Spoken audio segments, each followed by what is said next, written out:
प्रगति Vidya Niketan college की उस सुबह में कुछ अजीब था। आमतौर पर यहाँ छात्रों की चहल पहल रहती थी, लेकिन आज हॉस्टल के विंग सी में सन्नाटा पसरा था। कमरा नंबर 302 के बाहर भीड़ जमा थी। दरवाजा अंदर से बंद था। दरवाजा तोड़ा गया तो सबके होश उड़ गए। आरव, कॉलेज का टॉपर, पंखे से लटका मिला। मेज पर किताबें करीने से रखी थीं। पास में एक सुसाइड नोट था। मैं अपनी उम्मीदों पर खरा नहीं उतर सका, इसलिए यह कदम उठा रहा हूँ। पहली नजर में मामला सीधा आत्महत्या का लग रहा था। पुलिस भी यही मान रही थी, लेकिन सवाल उठने लगे। आरव जैसा होनहार, मददगार लड़का जो कभी हार नहीं मानता था, वो ऐसा कदम क्यों उठाएगा? क्या वाकई यह आत्महत्या थी या इस बंद कमरे के पीछे कोई गहरा राज छिपा था? कॉलेज प्रशासन सकते में था। पुलिस को सूचना दी गई। जल्द ही जांच की जिम्मेदारी एक ऐसी इंस्पेक्टर को मिलने वाली थी जिसकी नजरें अक्सर वो देख लेती थीं, जो दूसरों को नहीं दिखता। कहानी अब सिर्फ एक मौत की नहीं, बल्कि पूरे सिस्टम पर सवाल उठाने वाली थी।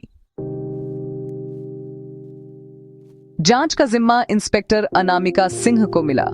अनुभवी अनामिका ने घटनास्थल का बारीकी से मुआयना शुरू किया। सुसाइड नोट की लिखावट में हड़बड़ाहट थी, जैसे किसी दबाव में लिखा गया हो।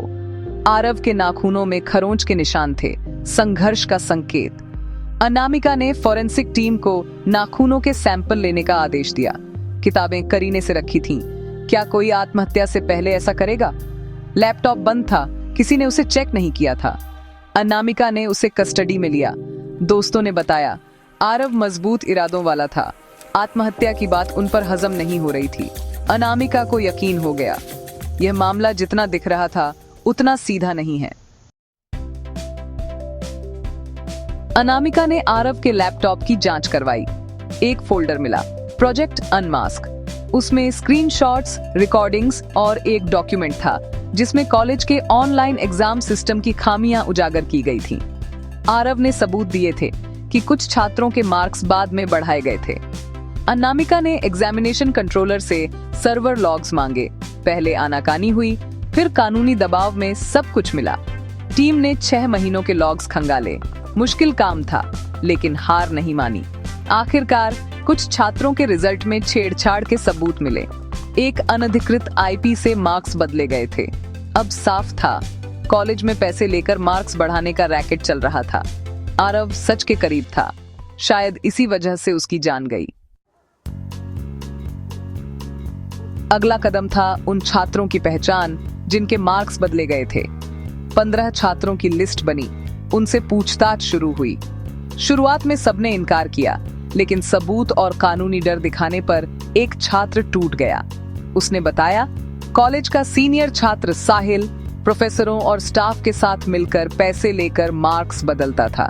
साहिल अमीर और कमजोर छात्रों को निशाना बनाता था। आरव को इस रैकेट का पता चल गया था। उसने साहिल और कुछ छात्रों को समझाने की कोशिश की थी। आरव ने डीन के सामने जाने की धमकी दी थी। अब अनामिका को यकीन हो गया, आरव की मौत इसी रैकेट से जुड़ी थी। अब नाम सामने था, साहिल। लेकिन इतना बड़ा खेल अकेले उसके बस का नहीं था। अनामिका ने प्रोजेक्ट अनमास्क फोल्डर में एक ऑडियो रिकॉर्डिंग सुनी। दूसरी आवाज भारी और धमकी भरी थी। इन मामलों से दूर रहो, वरना करियर बर्बाद हो जाएगा। आरव ने जवाब दिया, जो गलत है वो गलत है। ये आवाज थी कॉलेज के डीन मिस्टर वर्मा की। डीन वर्मा, जिनकी छवि ईमानदार प्रशासक की थी, असल में रैकेट के मास्टरमाइंड थे। आरव ने डीन को चुनौती दी थी, सबूत दिखाए थे। डीन वर्मा ने अपनी कुर्सी बचाने के लिए कोई भी हद पार करने का फैसला किया। अनामिका ने तय किया, वो पीछे नहीं हटेगी, आरव को इंसाफ दिलाकर रहेगी। डीन वर्मा को पकड़ने के लिए सिर्फ ऑडियो रिकॉर्डिंग काफी नहीं थी। अनामिका ने डीन और साहिल के कॉल डिटेल्स निकलवाए। 3 महीनों में सैकड़ों बार बात हुई थी। ईमेल थ्रेड्स में कोड वर्ड्स मिले, फाइल प्रोसेस करो, लिस्ट अपडेट करो। ईमेल्स और सर्वर लॉग्स का समय मिलाया गया। हर बार डीन के कहने पर मार्क्स बदले गए। क्लर्क राजेश से पूछताछ हुई।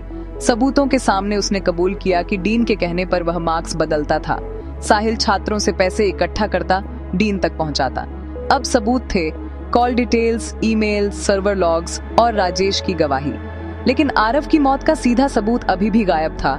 अब बारी थी हॉस्टल के सीसीटीवी फुटेज की। अनामिका ने हॉस्टल के सीसीटीवी फुटेज मंगवाई। कॉरिडोर का कैमरा खराब था, लेकिन एंट्री गेट की फुटेज मिली। आरव की मौत वाली रात डीन वर्मा की कार हॉस्टल के पास रुकी। साहिल और एक अनजान शख्स अंदर गए।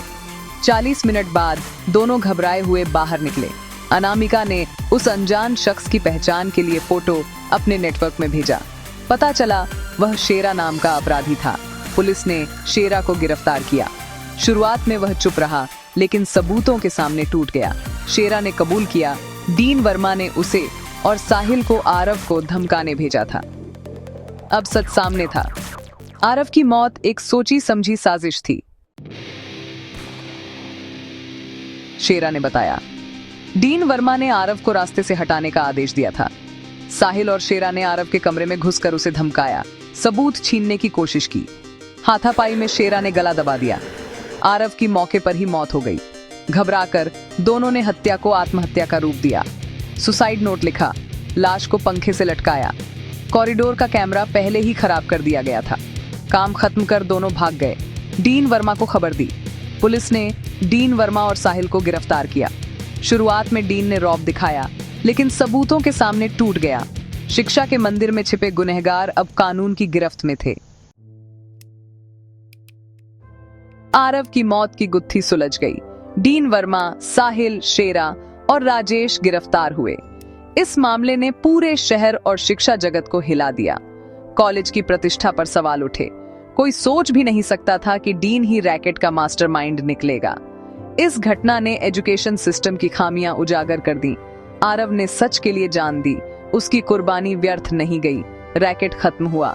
कई छात्रों का भविष्य बचा। कॉलेज प्रशासन में बड़े बदलाव हुए। परीक्षा प्रणाली और पारदर्शी बनी।